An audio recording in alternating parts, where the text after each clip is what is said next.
আমার মেয়ের এরপরে শুনেন, মহান আল্লাহ রাব্বুল আলামিন আপনাকে আমাকে মানুষ বানাইয়া আখিরে জমানা নবীর উম্মত বানাইয়া মুসলমান বানাইয়া পাঠিয়ে দিয়েছে। আল্লাহ রাব্বুল আলামিনের দরবারে বান্দা বান্দি আল্লাহর গোলামি করার জন্যে। আমার নাটগর ভাইয়েরা, মুসলমান ভাইয়েরা, আমার পর্দানিসীন মা বোনেরা, 30 বছর বিদেশের বাড়ি করলেন, খেতে খামারে কাজ কাম করলেন, দোকানে দোকানদারি করলেন, এত মেহনত মাথার গাম পায়ে ফেলে এত কিছু করলেন, কিন্তু যেদিন মারা যাবেন ওই দিন আপনার জন্য কেউ কারো নয়, অর্থাৎ কেউ আপনার জন্য হবে না। আল্লাহু আকবার, আল্লাহু আকবার। যাদের জন্য আপনি 30 বছর বিদেশের বাড়ি করলেন, আর 2 তলা ফাউন্ডেশন, 3 তলা ফাউন্ডেশন বিল্ডিং আর বাড়ি করলেন, সবই পরে থাকবে, কিন্তু আপনাকে এমন একটা খাটের মধ্যে শোয়াইব যেই খাটটার মধ্যে জাজিম নাই। সাঙ্গারির মধ্যে জাজিম আছে, লাশ দে নে, এটার মধ্যে জাজিম আছে না, তুষুক আছে, বালিশ তো আছে।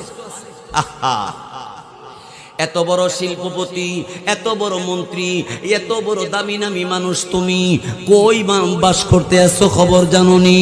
তুমি কি একদিন ভাবছুনি এই পৃথিবী তোমাকে একদিন ছেড়ে দিবে? পৃথিবী তোমাকে থাকতে দিবে না। আল্লাহ রাব্বুল আলামিন তিনি কালামে পাকে কোরআনুল কারীমের মধ্যে বারবার করে ঘোষণা দিয়েছে। সবগুলি বলার সময় আমার হাতে নাই, আপনারা বিরক্ত হইতেছেন না তো?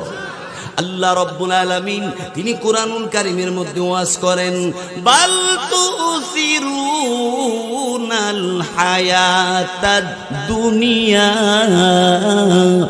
ওয়াল আখিরাতু খায়রু ওয়া আবকা। আল্লাহ বলেন দুনিয়ার জিন্দেগি ফুরাইয়া যাবে, পরকালে জিন্দেগি শুরু হবে, শেষ হবে না। সুবহানাল্লাহ, সুবহানাল্লাহ। এই জন্য মাহফিলের পরে, মুনাজাতের পরে যারা এশার নামাজটা পড়ছেন না, নামাজটা পড়ে নিবেন, কারণ ঘুমের ঘরও মানুষ মারা যায়।